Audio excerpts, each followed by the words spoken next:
Welcome to the deep dive. Today we're digging into, well, a pretty big legal fight in the crypto space. It's this ongoing class action lawsuit against Binance, and specifically how Binance is trying to push everyone involved into individual arbitration. Yeah, it's a classic showdown, really, based on the terms of service. Exactly. Ah. We're looking at a Cointelegraph report on Binance's latest legal move here, and it really brings home how those agreements we all, just click accept on can have these huge consequences down the line. Definitely. This is kind of your shortcut to understanding what's going on with this potentially very complex legal situation. Right. It gets into the nitty-gritty of those user agreements. It does. It's all about the power dynamics hidden in that fine print. Binance's argument is basically, look, you signed up, you agreed to our rules, and our rules say disputes are handled one-on-one through arbitration. So no big group lawsuit allowed, according to them. That's their position. They're Yeah. saying you waive that right. Okay, let's unpack that a bit. So it all comes down to what we agree to when we sign up. That moment, we tick the box. Pretty much. They're saying buried somewhere in those terms is like a commitment to only use individual arbitration. And specifically not to join a class action. Right. Their latest filing, this was May 16th in a New York federal court, it lays this argument out very clearly. They're pointing to specific clauses. Clause is saying you arbitrate, you don't sue together. Exactly. Agreement to arbitrate all claims prevents class actions. That's the gist. And this isn't brand new, is it? I think the report mentioned this arbitration stuff appeared in an update. When was it? 2007? February 2019, yeah. That's when the specific clause seems to have been added or formalized. Okay. But here's where it gets interesting. Binance also argues that even the terms before that 2019 update, they supposedly had a clause saying Binance could change the terms whenever they wanted. Without telling everyone individually. Kind of, yeah. Yeah. Without needing specific consent for each change. So from their perspective, adding the arbitration rule later was totally valid under the original agreement. Wow. Okay. So they feel covered either way. That seems to be the argument they're making. Now, this whole lawsuit, it's had a bit of a journey through the courts, hasn't it? It wasn't straightforward for the people suing initially. Not at all. Actually, back in March 2022, Judge Carter, the judge handling this, he initially dismissed the suit. He sided with Binance. Why? His reasoning was kind of technical. He said since Binance didn't have a physical headquarters in the U.S., it wasn't necessarily bound by U.S. securities laws for this case. Sort of a jurisdictional dodge. Huh. But that didn't stick, did it? No, it didn't. Fast forward to March this year, 2024, and the U.S. Court of Appeals for the Second Circuit, they overturned that dismissal. So, lawsuit back on. Lawsuit back on. And adding another twist, the Supreme Court actually declined to even hear Binance's appeal on that earlier dismissal back in January. So the highest court didn't step in.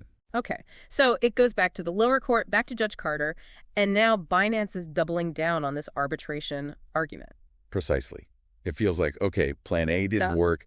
Let's really push plan B, which is forcing arbitration. And wasn't there already a ruling from Judge Carter about arbitration in this case? Sort of related? Yes, good point.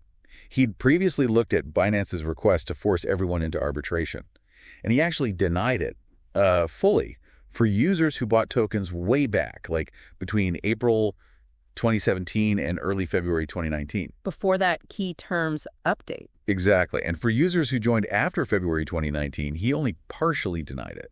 He basically said, I need more info to decide if this arbitration clause really applies fairly here. So this new filing from Binance is them saying, okay, Judge, we want you to reconsider, apply it to everyone, regardless of when they signed up. That's the push. They want that full arbitration mandate across the board. Now, this isn't the only legal headache Binance is dealing with, right? The article touches on some other major issues. Oh, absolutely. This isn't happening in a vacuum. You have to remember the huge settlement with the SEC. Right, the securities regulator. Yeah. That was settled in November 2023 for, a staggering $4.3 billion. Yeah. And that was specifically about selling unregistered securities. $4.3 billion. That really shows the kind of pressure these exchanges are under from regulators. No kidding. It sets a pretty significant backdrop for this current class action. And it's not just U.S. regulators, is it? There's something happening in Canada, too. Yep. Different country, similar theme. In April 2024, a class action was filed against Binance in Canada. What's the claim there? Alleging violations of Canadian securities laws. This came after Binance announced it was pulling out of the Canadian market back in May 2023. So regulatory and legal challenges, they're popping up in multiple places. It seems so. And, just another related bit of news. A U.S. judge recently moved a different lawsuit against Binance to Florida We floor. based on something called the first-to-file rule. Basically, if similar cases are filed in different courts, the first court usually gets priority. It just adds another layer of complexity to Binance's legal map. Okay, so let's bring this back to the listener. Why should you care about all this legal maneuvering between Binance and these plaintiffs? Well, I think this case is a really stark reminder about those terms of service agreements. The ones we never read. Let's be honest, yeah, the ones most people scroll past. This shows how clauses buried in there like mandatory arbitration can seriously impact your ability to seek legal action if something goes wrong, especially collectively as a group. So instead of joining forces in a class action, which can have more power, you might be forced into this individual arbitration process. Exactly. Which can be, a very different, potentially less advantageous process for an individual going up against a huge company. It raises big questions about fairness and access to justice, doesn't it? It really does. Yeah. And beyond just crypto exchanges, this applies to so many online platforms we use every day. And this whole situation also just underlines how messy and uncertain the whole regulatory picture still is for crypto. Definitely. You see different approaches, different battles playing out in different countries like the U.S. versus Canada here. There's no single settled rule book yet. Okay, so let's quickly recap the key points here. Binance is fighting hard to push this class action lawsuit over unregistered securities into individual arbitration. Relying heavily on their terms of service agreements. Right. And this comes after the lawsuit itself had this roller coaster ride dismissed, then reinstated by an appeals court. Supreme Court stayed out. Yep. And meanwhile, Binance is juggling other major legal issues like that huge SEC settlement and the Canadian class action. It all paints a picture of a really complex, high-stakes legal environment for major crypto players. Absolutely.